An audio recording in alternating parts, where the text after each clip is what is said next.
Hello, good morning, and welcome to Unacademy IAS, a one-stop destination for all the English medium civil services aspirants.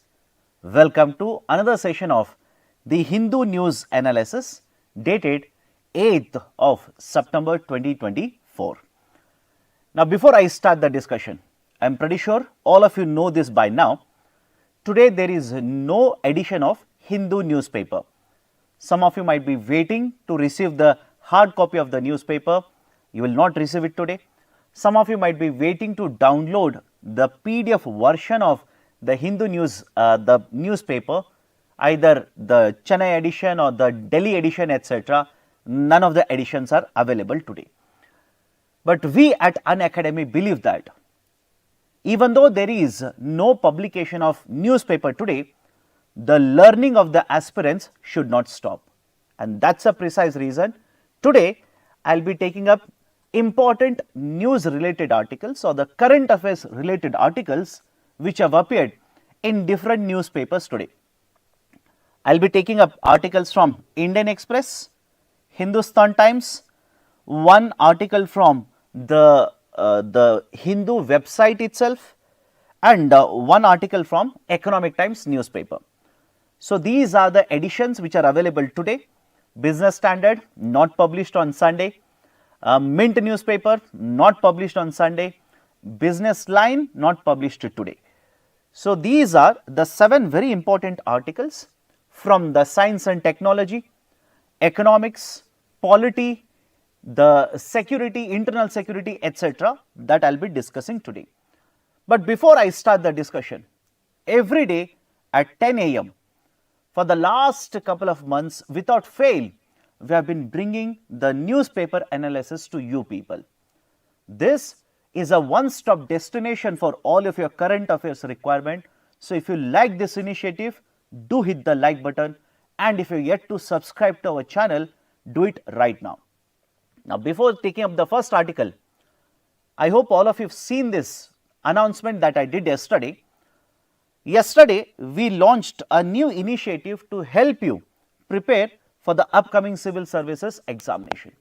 The initiative is Success in Prelims SIP. The question paper set, the first question paper set went live yesterday. At 8 p.m., 30 MCQs were given to you, and you are supposed to solve these particular questions online itself. Now, last night I was going through the comments that many of the students have left out that they have given for my yesterday's discussion, and some of the comments were basically asking us to provide the route, what is basically the process to avail the test. I'll just take 30 seconds here. First, you need to enroll. I've taken the screenshot of the website of Unacademy. So, first you need to enroll, that is use your mobile number to log in. You will be taken to this particular page, and in this page focus on one tab by the name Test Series. It will be there in the bottom, that is after the advertisement like this. Focus on the test series. Now, click on the test series, you will be taken to this page, and the topmost, that is basically the first tab, is titled SIP, Success in Prelims. Click on it, it will take you to another page, enroll in the test, and once you enroll in the test, obviously now, because it is Sunday, you will be seeing the second test. Second test will be uploaded next week. Now, some of you will say, sir, I want to attempt the first test, what should I do? Go to the schedule, and in the schedule you will be allowed, or you can take the first test by choosing the first test option there. So, this is how you are supposed to get enrolled into the test series or the SIP, Success in Prelim Current Affairs test series. Done? Now, after the discussion is over, like every day, we upload MCQs for you to practice in our Telegram channel. If you are yet to join the Telegram channel, here is the QR code, scan it and join the channel. Let me start with the first article. As the banks face the slowdown in the deposit growth rate, what are they doing to reverse the trend? In the recent times, certain important articles were published in different newspapers. First one, couple of months ago, one of the governors of Reserve Bank of India, deputy governors to be very precise, asked the banks to focus on more and more collection of deposits.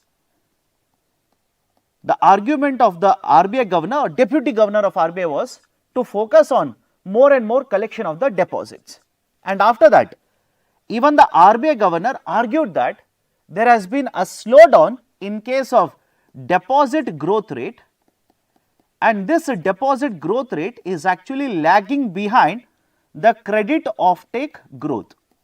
That is basically the lending growth rate. The loans which are being issued are growing at a very faster pace compared to the deposits collected, the growth rate of the deposits collected by the banking sector. Second article.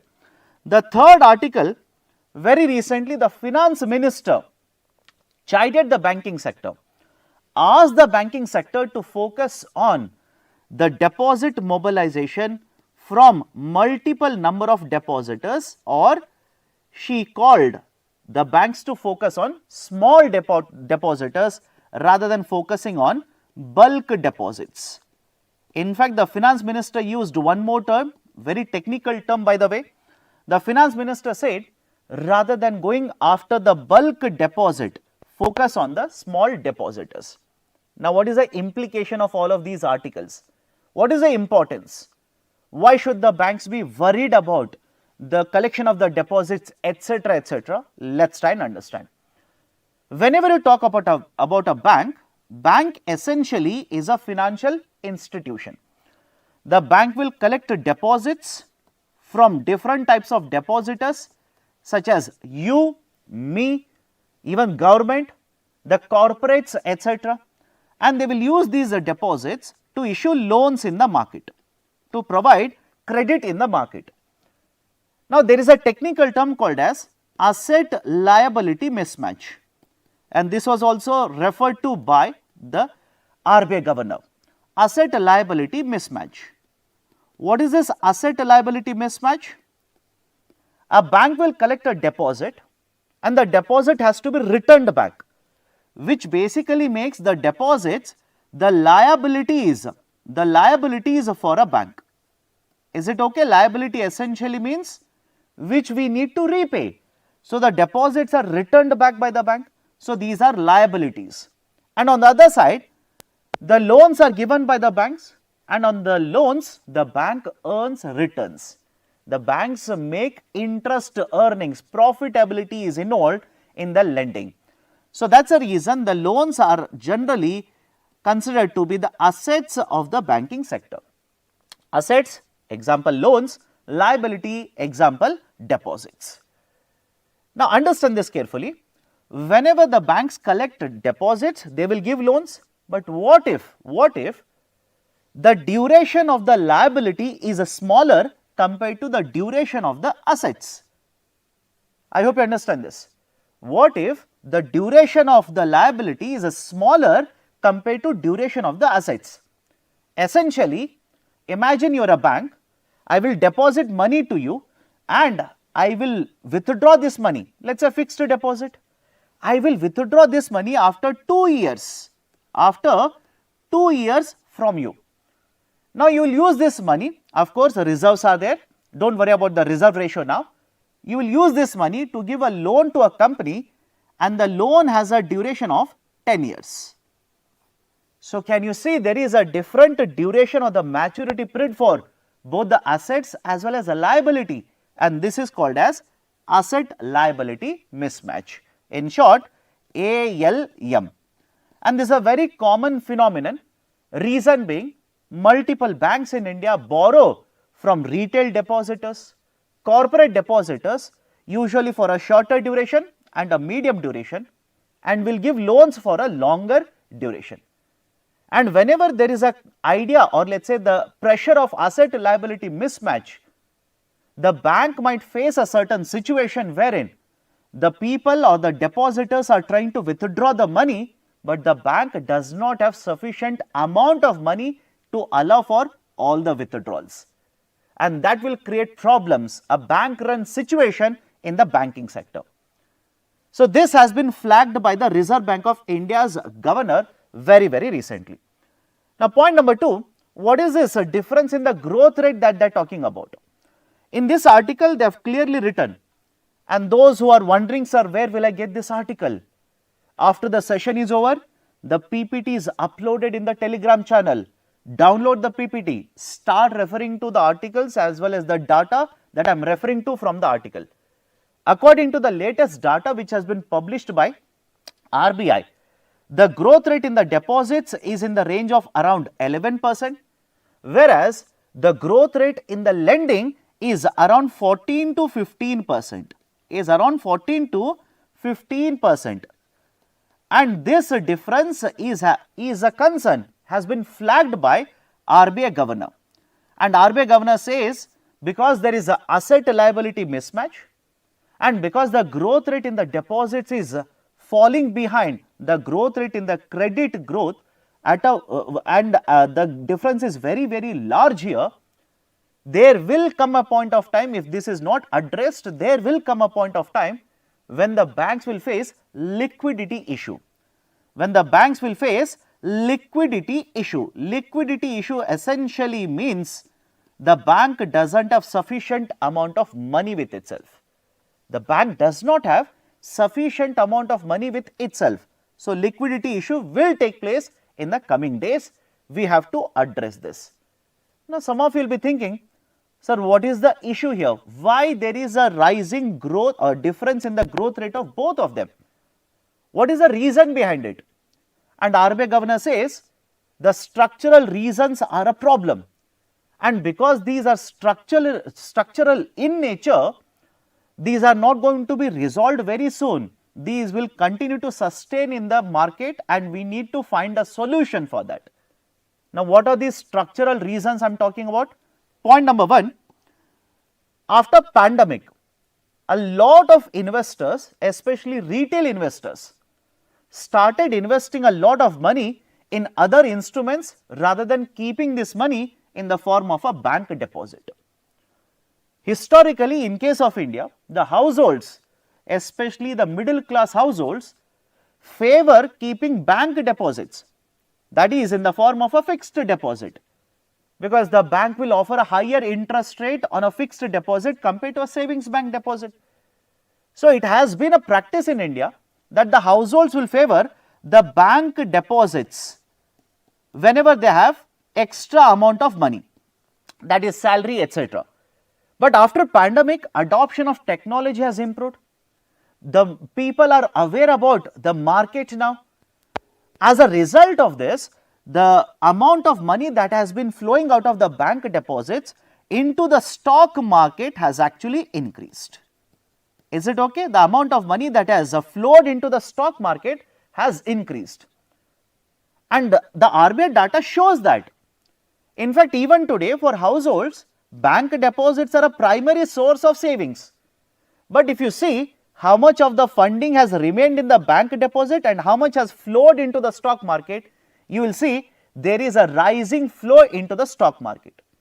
And point number 2, when you talk about other types of investment, the rise of mutual funds also has been experienced in the recent times. Lot of these retail investors now are investing in the mutual funds as well. We are investing more and more in mutual funds, and not just mutual funds, even in the pension funds. And the concept of systematic investment plan, SIP, systematic investment plan, SIPs also become the flavor of the season now. More and more households, more and more retail investors are preferring to invest in SIPs over a period of time. And when you invest in SIP, that is through mutual funds, automatically the amount will keep on getting debited, getting cut from the salary account. As a result of this, the deposits within the banking sector have actually come down.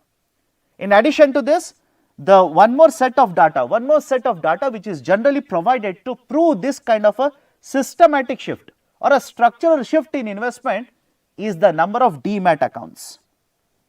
The number of demat accounts have kept on increasing and have particularly shot up, suddenly increased after the pandemic in India. which is an indicator that more and more investors, especially the retail investors, are interested in to invest in the other markets rather than simply keeping deposits and earning money from the banking sector. Done? So, these are certain important points why there is a rise or why there is a difference in the deposit growth rate as well as the lending growth rate, and what is the issue associated with this. And finally, what is the solution then? What should be the solution? What has to be the way forward? The solution is simple. Listen to me carefully. The finance minister very recently argued that the banks must go back to the traditional method, focus on small depositors rather than focusing on bulk deposit.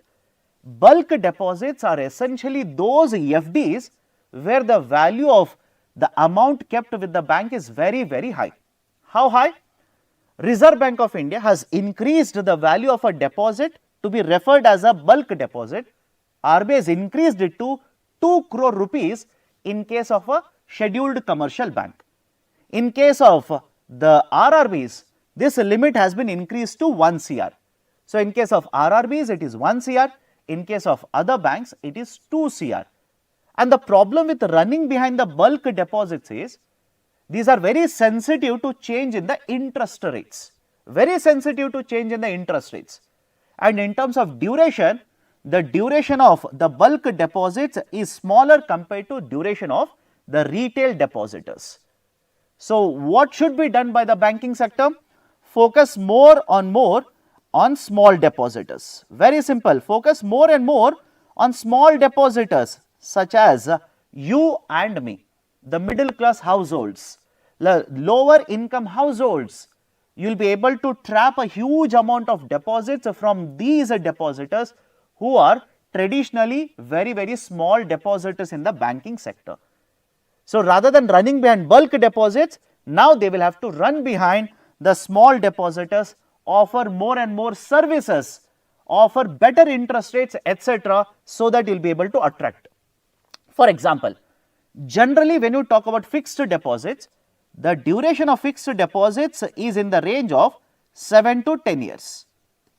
Again, it can be below that also, but generally the highest amount of duration is in the range of around 10 years. But very recently, more and more banks are introducing new types of fixed deposit products which are offering higher interest rates. For example, the Suryodaya Small Finance Bank, SFB, Suryodaya Small Finance Bank is offering a fixed deposit for a duration of 22 years now. And many of the banks are offering deposits for 444 days. They are offering deposits of 666 days, where interest rates are slightly higher in the range of 6%, in the range of 7% to attract these depositors. So, this is basically the way forward that you will have to write whenever these kind of questions are asked with respect to the problems in the banking sector. Now, before going forward, yesterday I discussed a very important article which was an editorial of Hindu newspaper which talked about the savings issues in case of Indian market. And when I was going through the comments which were given by the students, there was one student who basically stated, "Sir, why do you discuss all of these technicalities in the economics? What is the need for understanding all of these technicalities in the economics?" I will come back to this MCQ assignment, just give me 30 seconds. Now, have a look at this. Yesterday, I asked you one question, MCQ assignment number 22. How many of the following are components are included in calculation of the total liabilities of the central government? Total liabilities of the central government. And many of you had written your answers in the comment section. I went through the comment section. Some of you, I believe, you searched for this in the Google. You search for the answer for this in the Google. Nothing wrong with that. So, I also searched for the same answer. What are the components of the total liabilities of the central government? And the first right answer that popped up in the Google basically said total liabilities are the sum total of the public debt as well as the public account liability. And many of you have given the same answer as the right answer, that is public debt as well as the public account as the components of total liabilities of Government of India. Now, this is the reason I generally enter into the technicalities or the concepts behind the issues which are discussed in the current affairs newspaper articles. For a very simple reason, let me show you what is the right answer. This screenshot I have taken from the debt report which was published by Ministry of Finance in the month of September 2023, which spoke about the government liability. Now, some of you will say, sir, I cannot read all these documents. In that case, I will become only expert in economics. What about other subjects? You do not have to. That is the reason I am discussing with you. Second source, which I am pretty sure you must have gone through, is a document published by the government, same ministry, that is the economic survey. If you have seen the economic survey, they will give you the data regarding total liabilities of government of India. Total liabilities of government of India. And the total liabilities, mind you, will consist of the public debt, public account liability, as well as extra budgetary resources. Please make a note of this. Extra budgetary resources, and that is what is exactly given in the debt report published by the Ministry of Finance as well. So, argument is simple here. The only reason I just enter into some of the technicalities related to economic topics, because one, let us face it, economics is a technical subject. Second, you need to cover only those concepts which are required for civil services. And the third one, in the past questions have been asked regarding these technical concepts either in the prelims or in the mains, as well as both of them. Let me give you one example. In the year 2017, in GS paper 3, there was one question asked regarding what is the importance of savings in India to achieve the growth rate in the economy. I am just paraphrasing the question here. What is the importance of savings in the economy to achieve higher growth for the Indian economy? What is this factor of savings? Talk about it. What factors will lead to change in the savings? Talk about it. So, that is where you will have to use all of this knowledge that we provide to you. Gather this and use it to write a very good quality answer. So, right answer to this question will be all the three are part of total liabilities of Government of India. Now, today's MCQ assignment, right? This is the question here. Consider the following statements. The bulk deposit limits are same for all the banks in India. External benchmark in lending rates was recommended by Narasimhan Committee. The SIPs in India are regulated by RBI. These are the three statements. How many of the statements are correct in the context of the topic? That is basically that is the one that I have discussed. Do let me know. Now, next, one more MCQ assignment that I had given yesterday. Let me give you the model answer. Consider the following statements about FAME initiative. It promotes the sale of electric two-wheelers and electric two-wheeler and three-wheeler only. Underline the term only. Wrong. Even four-wheelers are covered here. GST on EVs is currently 12%. Wrong. It is 5%. There are conditions of localization under the scheme for getting incentives. Absolutely correct. In fact, this was discussed in the current affairs as well. That is, under the initiative launched by the Ministry of Heavy Industries, you are supposed to meet certain localization requirement, 50%. Localization requirement essentially means you will have to procure the components from the local market, right? That is a localization mandate. Many of these companies who have got the incentives fudge the data, falsified the data to get the incentives, saying that we have met the localization mandate. And against such companies, recovery notices were issued by the MHI. So, that was a context. Please be very careful. Right option will be option 1 only. Now, after the MCQ assignment, mains answer writing assignment number 17. There is a need for a reform in taxation structure in India to make it more progressive in nature. Elaborate the statement in 250 words, 15 marker. And to help you write this answer, I have given two editorials from the Mint newspaper, not Hindu, Mint newspaper. One is, right, India's middle class is hurting because of inequitable taxes, right? That is basically higher taxation burden on the middle class. And the second one is, how do we change the corporate taxes to attract a lot of investment, but in the process, don't you think more taxation burden will get shifted on the other taxpayers in India? So, read these articles, try to write a very good quality answer for this assignment. Let me go to the next article, GS paper 2 and 3, transparency is the right drug for AYUSH regulation. What is the issue all about? Listen to me very carefully. Couple of weeks ago, there was one article where Supreme Court of India put a stay on one of the order that was issued by the AYUSH ministry. An order that was issued by the AYUSH ministry was put on stay, was held back, was ordered to be held back by Supreme Court of India.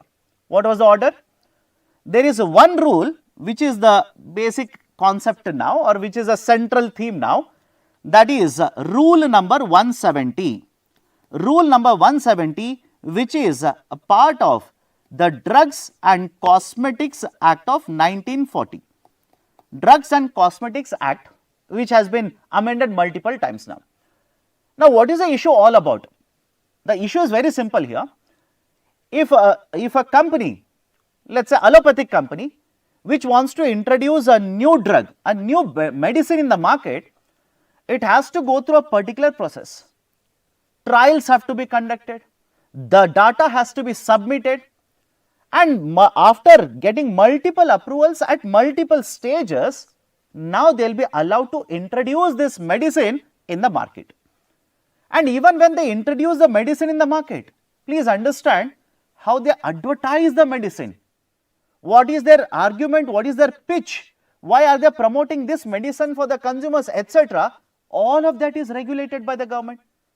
So, the companies, the allopathic companies, that is the companies which are manufacturing the medicines, they will have to go through multiple processes, jump through multiple hoops, and even after that, they will be under a lot of regulation.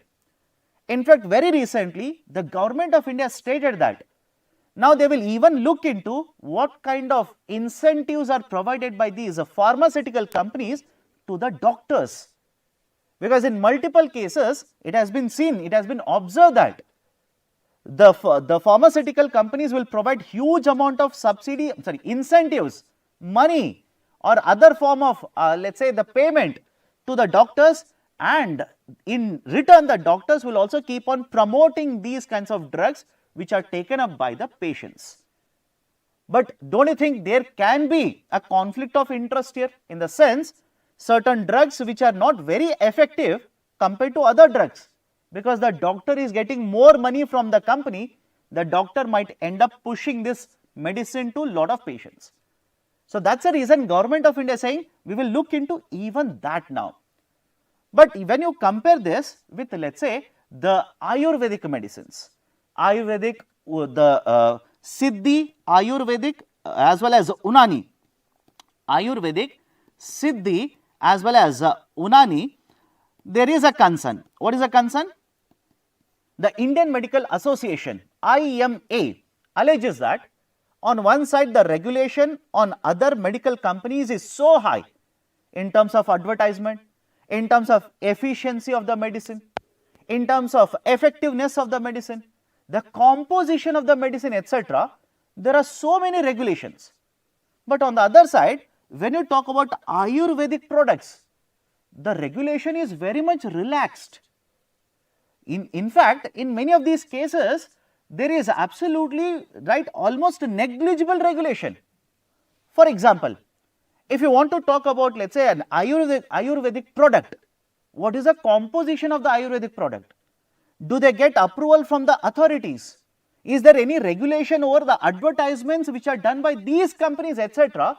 The regulations are very much relaxed, very much negligible, and this was actually pointed out by a committee. This was actually pointed out by committee, that is Parliamentary Standing Committee, and they kept on producing the reports in the year 2013, 2014, 2016 and 2018. They kept on publishing the reports where they pushed the ministry to provide or impose certain regulations on the advertisements which are done by the Ayurvedic sellers, or let's say the products of Ayurveda. For example, in case of many of these products, these are marketed, advertised to treat as they are marketed to having cured AIDS.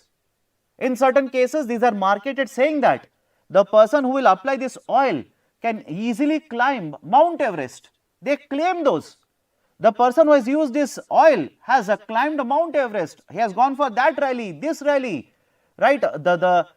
In some of the cases, these are even associated with sexual wellness products as well, without having any kind of a proof for it.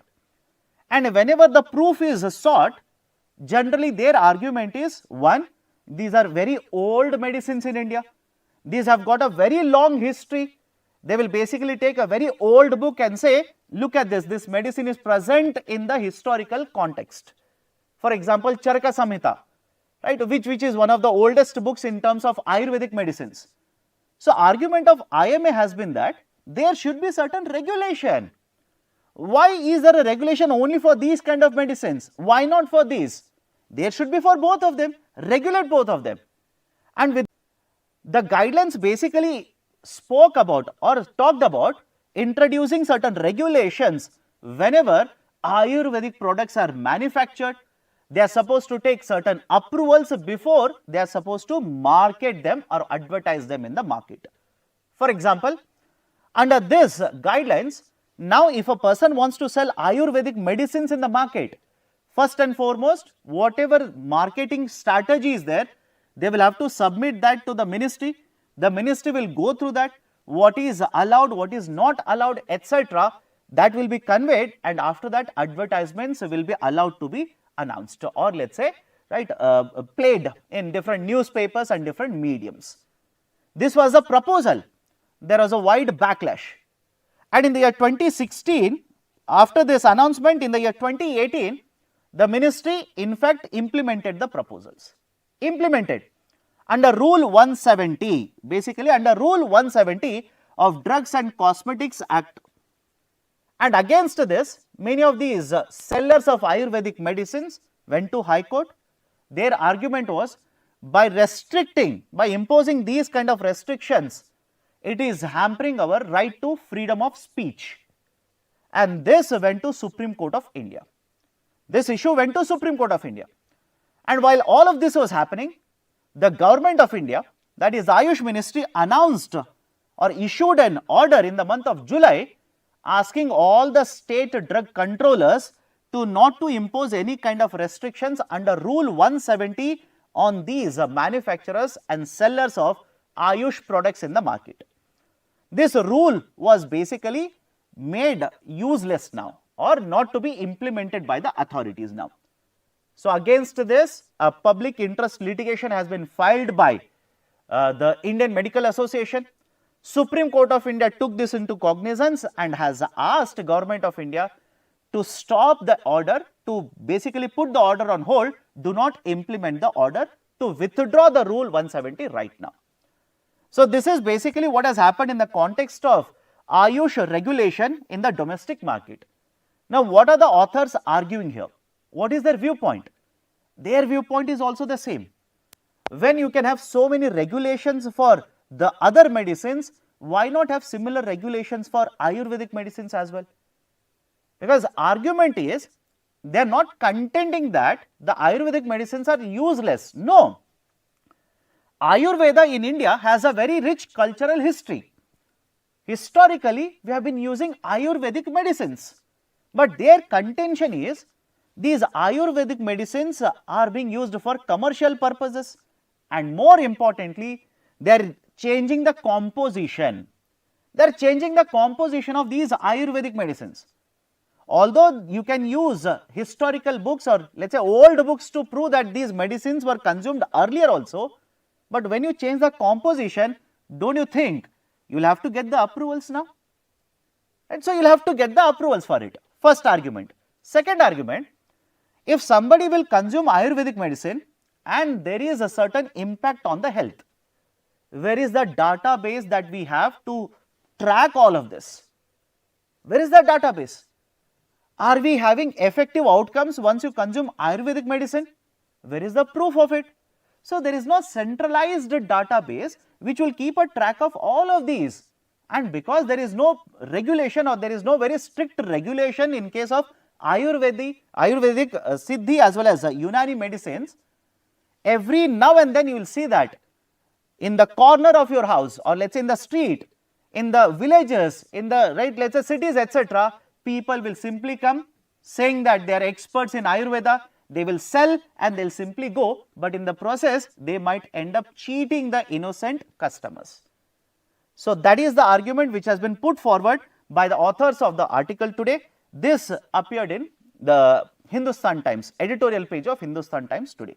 And in the earlier month also, that is in the August month, I believe 28th of Hindu newspaper, there was a discussion regarding the same article. Okay. Now, let me go to the third article here, that is the concept of assistive technology. Concept of assistive technology. What is this assistive technology? Assistive technology, in simple words, is any good, any software, any product or any component that will assist you in achieving or in performing certain activity. Very simple. I will repeat it again. Any product, any good or any software that will help you perform certain activities. Such technology is called as assistive technology. And this is nothing new in India. I hope you understand. But because of the Paralympics, which got ended now, because of the Paralympics, how the assistive technology has helped different athletes to compete in these competitions. So, that was the article which was published in the website of Hindu newspaper or Hindu Today. Although the article discussed mainly about the different types of, let us say, the products which are used by the athletes now, let us not be worried about it. Right? Let us not be worried about it. Let us focus on the overall picture of the assistive technology. Now, on the left hand side, if you see how many medals have been owned, how many medals have been won by Indian contingent in the Paralympics, the data has been provided.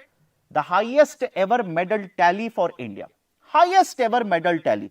The total number of medals are 29 and the number of athletes, para-athletes who participated, who represented India in the recent Olympics, that is also the highest, 84 and 29 medals. Please have a look at the breakup as well. But I do not think so UPSC will be asking you these kind of, let us say, the breakup kind of a questions regarding any kind of games.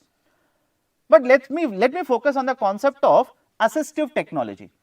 According to the WHO website, according to World Health Organization, assistive products can range from physical products such as wheelchairs, glasses, the one that I am wearing, the prosthetic limbs, white canes and hearing aids, to digital solutions such as a speech recognition pattern or the software or time management software, or even a software which will read out what is there on the desktop of a laptop or a computer.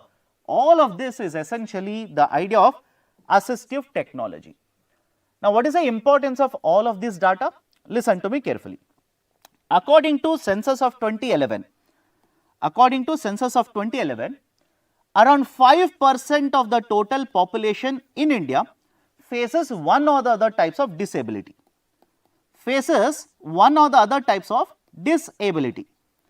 And according to the same census, the population which is aged at 60 or above 60 years of age, around 30 million, just make a correction, the 30 million population is disabled. According to census 11, 30 million population is disabled, and the population which is aged above 60 years, 60 and above 60 years, 5% of this will face one or the other type of disability, either walking disability or hearing impairment, or let us say the disability in terms of reading, etc., etc.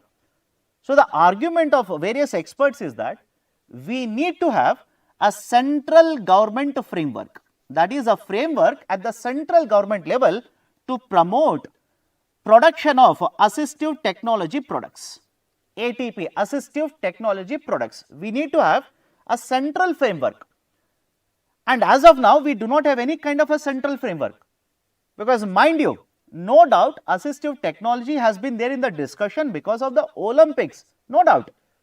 But before this also, for example, last year in the month of September and October, Niti Aayog, right, Niti Aayog, National Institution for Transforming India, started holding consultation with various stakeholders, started to take inputs from various stakeholders to recommend formulation of a national policy for assistive technology.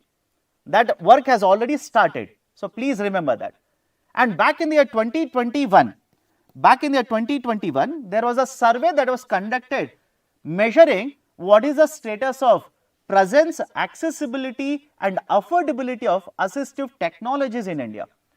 And the survey basically showcased that there is a lack of accessibility of assistive technologies. And remember this, there is a social issue which is part of your GS paper. There is inclusive growth which is part of your GS paper. So whenever you talk about assistive technologies, do not try to understand the topic only from the context of the games or the Olympics now. Look at the larger picture. Can we ensure the accessibility as well as affordability of assistive technologies will improve in the coming days, so that the economic gap or the economic disparity that is existing between the normal population, or let's say the population without any disorders, as well as the population with certain disorders, the economic gap, can we reduce it? Can we reduce it with, let's say, providing the access, more and more access, as well as making it more and more affordable? Because the people with disabilities, generally it has been seen that they are left out in terms of experiencing the benefits of economic growth. They also face certain problems in terms of social integration. So how about forming a national policy to promote the development of the assistive technologies, which will help us in promoting social inclusion as well as inclusive growth? So these are certain points I wanted to discuss with the concept of assistive technology. Let me go to the next article. Just an update regarding what we have discussed earlier. After Punjab, Delhi relents under the school fund freeze, agrees to implement PM-SHRI initiative. PM-SHRI essentially is an initiative centrally sponsored scheme, that is a Pradhan Mantri, the Schools for Rising India. Schools for Rising India. So Government of India, please understand this, implemented or announced an initiative by the name of PM-SHRI. Under this initiative, more than 15,000 schools would be identified, and these more than 15,000 schools will be developed as model schools, which will play a very important role and will be guiding the other schools how to implement the provisions of the National Education Policy 2020. And this initiative was proposed as a centrally sponsored scheme where 60% of the funding will come from the center and 40% of the funding will come from the state governments respectively. And this initiative has run into certain problems with certain states opposing the provisions of the PM-SHRI initiative. That is, the states such as Kerala, Tamil Nadu, and that was a context where we have discussed this article earlier, West Bengal, the Delhi as well as Punjab. The arguments which were put forward by them, one, the Tamil Nadu government initially stated that under NEP there is a provision of a 3-language policy, but we are following the model of a 2-language policy, so we will not implement it. And because the Tamil Nadu government opposed the implementation of PM-SHRI, did not sign the agreement, funding under one more initiative was blocked by the central government. Now they have started negotiating with the center. In other areas such as West Bengal, the state government of West Bengal says one more condition of PM-SHRI initiative is that whenever the boards are printed or whenever the boards are done, display is done for these PM-SHRI schools, the government has mandated that a prefix of PM-SHRI has to be there. I hope you understand. A prefix in the sense whatever is the name, before the name of the school they will have to write compulsorily PM-SHRI. The West Bengal government is of the contention that why should I have this prefix of PM-SHRI? Because I also am contributing. Is it okay? The states also are contributing here. Contribution is done by the states as well. How much? 40% of the scheme. So, when I contribute 40% of the scheme, so why should I write what you want me to write as a prefix? Right? And the concern which has been raised by the center, and generally why it is done like this is very simple. Earlier, central government has announced multiple schemes, and it has been seen that the states basically rename the schemes, or they use a term rebranding of the schemes. In many of the cases, the states have rebranded the schemes and have displayed the new names or have given the new names which is associated with the state government, or let us say the party which is forming the state government. And in the earlier cases, there were frictions between the center and states because of rebranding only. So, now center has mandated under PM-SHRI that you will have to have a prefix of PM-SHRI, and West Bengal government is holding back because of that. And the third concern here which has been raised by the government of Delhi as well as Punjab is that they already have certain schools which are modelled in the similar way.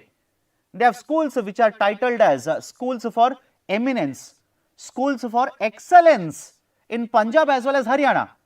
So, when we have the schools or the similar schools, what is the need to have PM-SHRI schools in the state? And that is the reason these states have held out so far from signing MOU with the central government. Now, the article simply says Punjab government has withdrawn this let us say the contention, and they have signed MOU. Now, Delhi government also has withdrawn the contention and have signed the MOU. So, this is basically the article or the discussion regarding PM-SHRI initiative that is there very often in the newspapers. Next article, 85% of Indian districts exposed to extreme climate events and will have an impact on 1.4 billion people by 2036.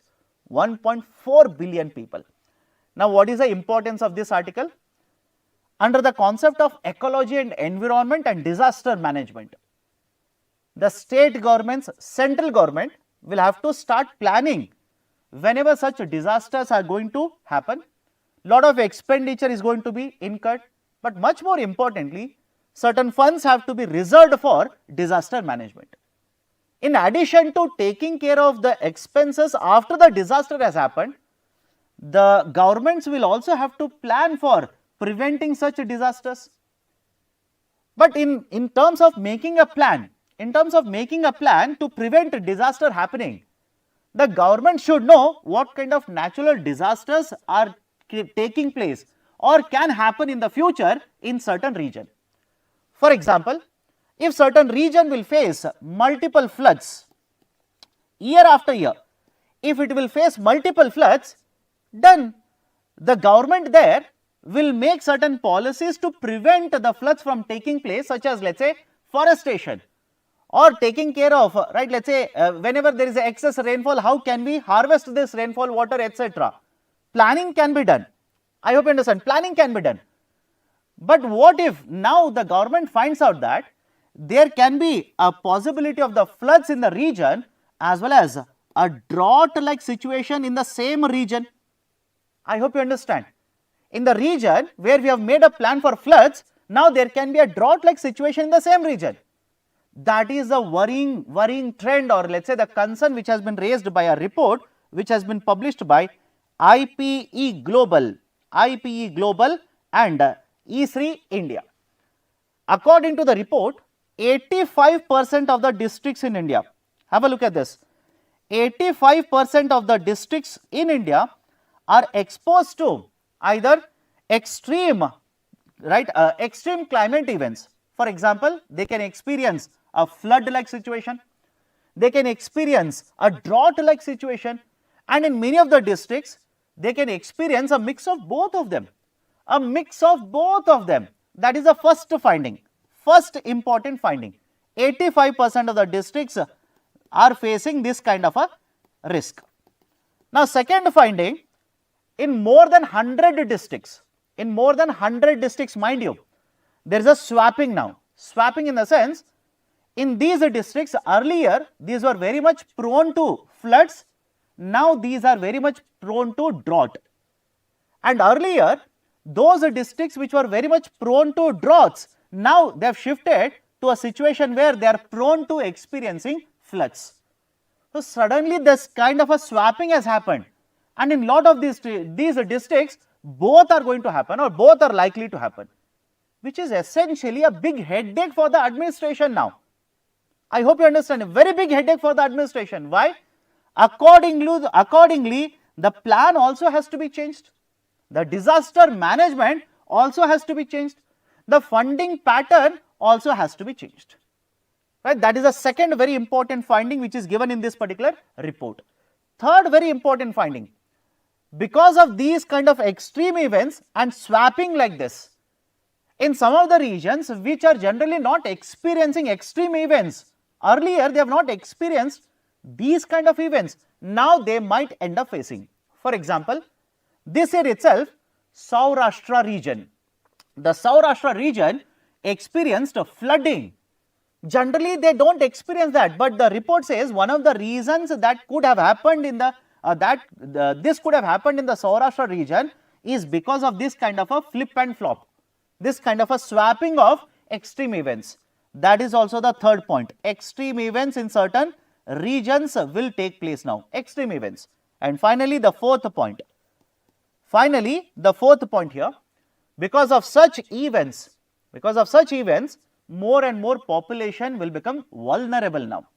More and more population will face the risk of facing such events. And according to the report, it is 1.47 billion. 1.47 billion population will be facing the risk of or will be affected by these kind of events. Done? In fact, the report also goes one step ahead and said, because of these kinds of events that are taking place, the intensity of the events also has increased. Mind you, the intensity of the events, severity of the events also has increased. And that could be used to explain why there is so much of, let us say, the issue regarding the temperature, the dryness of the days during, or the heat waves, which will have a huge impact on social life of the people, economic activity of the Indian economy, during which many of the people also die because of these events, etc. So in fact, the severity of the heat waves can be explained by finding these kind of events or extreme events which are increasing, the severity of it is increasing and the intensity is increasing. Done? So these are certain findings important for ecology and environment as well as disaster management. Please make a note of this. Next, interesting article, in the sense something that has not happened very recently has happened now. What is this? There is a first case of bird flu without animal contact. The second part of the statement is important here. Without any kind of animal contact, a first case of bird flu, that is avian influenza, has been reported for the first time in USA. To be very precise here, let's look at the basics now. Avian influenza is a viral disease. It's a viral disease. Generally, in case of avian influenza, what you see is the avian influenza virus, right? Generally, these are given names such as H5N1. I am pretty sure all of you have heard of this, H5N1, H9N, etc. like this. I will tell you what is the reason behind it. So generally, when these kind of viruses are found, and these are generally occurring in the nature, first time it was found in 1996 in China, but after that it has kept on spreading through other parts of the world as well. These are generally found in birds. These are generally found to having an impact on birds, especially migratory birds. And because the birds will migrate from one region to another region, they will carry this virus and transmit it to other animals which are present in the region as well. And that is a precise reason every now and then there is always a risk of spread of avian influenza or bird flu to humans as well. But these cases are very rare, very rare cases. For example, in the year 2024, in the USA, there were 14 cases reported of bird flu. 14 cases reported of bird flu.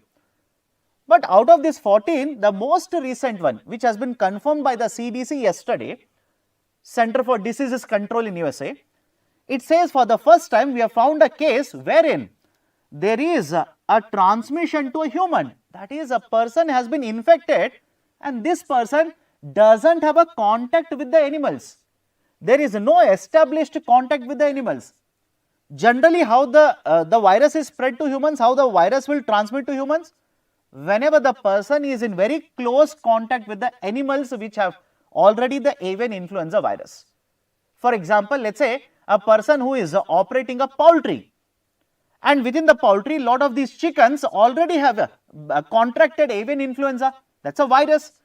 And if the person has very close proximity, close contact and is present in the same environment as these animals, there is a possibility, no guarantee, possibility of the person being contracted with bird flu as well. For example, in case of India, so far only 2 cases of bird flu have been reported. In USA, this year 14 cases have been reported, but the latest one has raised a concern. Not a greater concern as of now. WHO has said nothing to worry, it is not very contagious, but anyways, it is a cause of concern. What is the cause of concern? This person has no contact, there is no established contact with animals. So now the question arises, has the virus become contagious where it will spread from other sources as well to humans then? And if that happens, I hope you understand, if that happens, it will be a big cause of concern. It will be a very big cause of concern, and generally the people who will contract the bird flu, they will report of fever, uneasiness, sore throat, the muscle pains, etc., etc. So despite providing multiple courses of treatment based on these, let us say the features exhibited by the patient, he was not cured, and then the test for the bird flu was conducted and it showed that the person has been contracted with the bird flu or avian influenza. So that is a cause of concern which has raised certain issues. WHO is talking about it, CDC is talking about it, various other agencies involved in the healthcare sector are worried about it now. Done? Before I go forward, finally one point regarding the article. Why these diseases are named like this? Please understand, the H and N basically represent names of proteins. Please remember this, names of proteins. The H is a type of a protein in the virus, N is also a type of a protein in the virus. So based on the 2 proteins, these different viruses or the strains of viruses are given the name. Done. So this is one more very important article, please make a note of this. Now next assignment number 25, I have given 3 statements regarding the bird flu. Please read the statements. What is the right answer? Do let me know in the chat section or the comment section. Last article for today, with more Aadhaar numbers than the number of people, Assam is planning a verification drive. In the last couple of years, there has been a lot of discussion regarding the population register, NPR, right, which has been conducted in the northeastern region of India. Now, the latest point regarding this is, the Chief Minister of Assam yesterday has made an announcement. In 4 of the districts within Assam, in 4 of the districts, the number of registrations for Aadhaar is more than the actual population there. I hope you understand. The number of registrations for Aadhaar is more than the population which is present in the 4 districts. And this, CM says, is a cause of concern. It could also be an indicator that illegal population has entered into the state of Assam now. And entry of illegals or illegal migrants is nothing new, it is not a new issue, right, in case of Assam. Multiple discussions, let us say the points have been discussed regarding the illegal, the migration into Assam and how we can curb and what is the issue. The central theme is simple here. The Chief Minister is raising a concern that it is a national security issue. It is a national security issue because we are conducting multiple, let us say, reforms, we are conducting multiple policies, implementing them to cut down the movement of illegal migrants from Bangladesh into the state of Assam. And historically, if you see, this kind of a migration has led to changes in the social pattern, or let's say the demographic pattern, which has led to lot of frictions between different groups in the state. In addition to that, there is also an economic burden on the state. That is, if you have an Aadhaar now, right, if you have an Aadhaar, now you can easily go and start getting lot of benefits from the state government in the form of subsidies by just showing the Aadhaar number. So, the burden on the government will increase.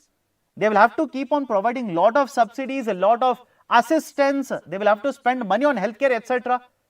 But on the other side, it can also lead to certain social conflicts as well, where different groups from different communities have been fighting with each other, have been involved in the violence because of this kind of a migration itself. So, what is the solution now? The Chief Minister says we will try to identify the illegal migrants now using the NRC, National Register for Citizens. The NRC number we will use, and we will find out who is the illegal migrant and who is the person who has been present in India, who is the citizen of India. So, this announcement has been done in the context of Aadhaar as well as NRC by the State Chief Minister of Assam. Okay. So, these are the various important articles as well as the issues associated with the current affairs concepts which have appeared in different newspapers today. Again, I reiterate the point, today there is no publication of Hindu newspaper. That is the precise reason I have taken multiple articles from different newspapers spanning from S&T to other subjects, economics, polity, the defense, etc. But before I wind up the session, when I was going through the comments, there was one student who said, sir, you spoke about the article on the SME IPO. I will just give a clarification, then we can close the session. You have discussed regarding SME IPO, that is a small and micro enterprises IPO. You are talking about SME IPO in the stock market. But my understanding is that primary market is different, the secondary market is different. Whatever you are saying, it is not clear to me. My dear, please understand, whenever I say the SMEs will get listed, please understand, listing will always happen in the NSE. Listing will always happen in the BSE. That is essentially, it is a stock market where the shares get listed.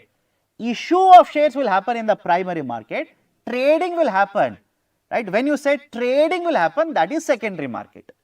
So, when you say listed, it essentially means the shares are being issued. That will happen in the primary market, no doubt. It will always happen in the primary market. But once the shares are issued, the company is said to be listed in the stock market. That was the point I was trying to make there. Okay. And there was one more student who said, sir, you keep on saying 3%, 4.5%, etc. What is the 3%? What is 4.5%? Be very clear with respect to that, right? You are not telling me that, right? So, my dear, if you have seen the video, I have given one example regarding that as well. So, whenever they will use the term, not just me, any newspaper, any article, anywhere, even in the UPSC, if they are talking about the government finances and let us say fiscal deficit, revenue deficit, public debt, etc., they will give you percentage, and percentage is always of GDP. Percentage is always of GDP. For example, Government of India has a target of fiscal deficit of 4.5% for next financial year. What is the meaning of that? It wants to target 4.5% of GDP number. In fact, I have explained the same thing with an example of 100 crore in the yesterday's video. Done? So, these were some of the questions or doubts that you people had regarding the discussion that I had done yesterday. So, please do attempt the MCQ assignment that I have given. Please read the articles, the editorials from the Mint that I have given. Attempt the answer writing as well. And if you want to know what is the key answer for the MCQs, please attend my next session. I will give you the key answers. That's it from my side. A last point, if you like this initiative, do hit the like button. More importantly, if you are yet to subscribe to our YouTube channel, kindly do it right now. Thank you. Have a great day.